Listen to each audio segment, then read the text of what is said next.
हे बघा इथे खमंग थालीपीठ बनवण्यासाठी इथे मी एक मोठा असा कांदा घेतलेला आहे चिरून, हिरवी मिरची, टोमॅटो, तुमच्याकडे जर काही भाज्या जर असतील ना, पालक, मेथी, तर तुम्ही ती पण यामध्ये घालू शकता।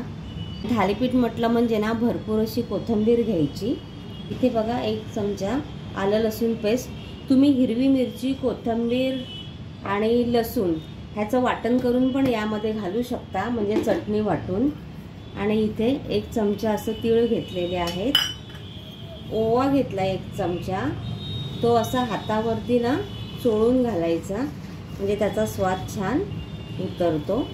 थोडीशी हळद, थोडं लाल तिखट, थोडी अर्धा चमचा धना पावडर, इथे ना थोडं असं जिरं घेतलेलं आहे, चवीप्रमाणे इथे मीठ घेतलंय। खायला पण एकदम ना थालीपीठ असे रुचकर लागतात। कसं सकाळी आपण नाश्ता करायचा, आता काय करायचा नाश्ता वगैरे हा आपल्याला प्रश्न पडतो नाही का, तर घरामध्ये जर असं आपलं थालीपीठाची भाजणी असेल तर आपण केव्हा पण ती खाऊ शकतो बनवून नाही का, चवीला पण छान आणि शिवाय पौष्टिक पण। आता आपण असं ना थोडं थोडं पाणी घेऊन हे पीठ घट्टसर असं मळून घेऊया। सर्वात शेवटी आहे ना इथे बघा मी 2 चमचे दही घेतलेला आहे। दह्याने ना एकदम छान असे ना चमक पण येते आपल्या थालीपीठाला आणि खायला पण एकदम चवदार लागतात। आता आपण हे सर्व असं मळून घेऊया। हे बघा इथे छान असं आपलं पीठ मळलं गेलेलं आहे। आता आपल्याला लागेल तसे ना आपण गोळे घ्यायचे। हे बघा त्याआधी ना हाताला असं तेल किंवा तूप लावून घ्यायचं आणि असं गोळा करायचा। आता आपल्याला गोळे किती म्हणजे छोटे पाहिजे मोठे पाहिजे त्या अंदाजाने इथे आपण गोळे तयार करायचे। तर हे बघा आता आपण ना थालीपीठ थापायला सुरुवात करूया। इथे तूप, तेल किंवा पाणी पण असं प्लॅस्टिकला लावू शकतो आणि त्यावरती असा गोळा ठेवून असं आपल्याला हे बघा असं जास्त जाड नाही आणि जास्त पातळ नाही असे आपल्याला इथे थालीपीठ थापून घ्यायचे आहे। आणि इथे मध्ये ना असं होळ पाडायचं, असं बोट बुडवायचं पाण्यामध्ये आणि ना असं होळ पाडायचं, म्हणजे कसं थालीपीठ छान असं भाजल्या जातं। हे बघा इथे बघू शकता तुम्ही, आज आम्ही नाश्त्याला ना थालीपीठ बनवलेलं आहे। जर घरामध्ये आपल्या आजारी माणूस असेल आणि तोंडाला जर चव नसेल तर तुम्ही असं खमंग रुचकर थालीपीठ करून खायला देऊ शकता, म्हणजे कसं तोंडाला छान चव येते।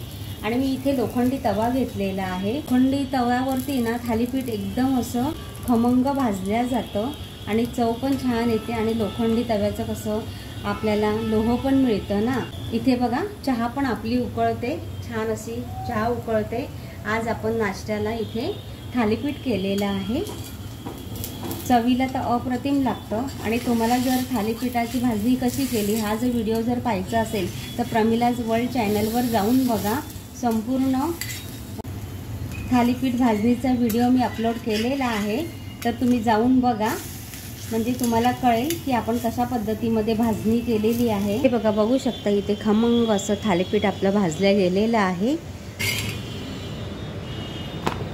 हे बघा इथे आपली छान अशी थालीपीठं झालेली आहेत तयार। हे थालीपीठ ना लोण्याबरोबर दह्याबरोबर खाऊ शकता।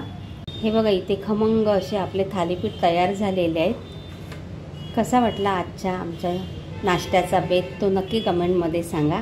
आपण ना विद्याला आता थालीपीठ खायला देऊया आणि विचारूया कसे झालेत ते। हे बघा इथे एक प्लेट घेतले आणि प्लेटमध्ये थालीपीठ घेते।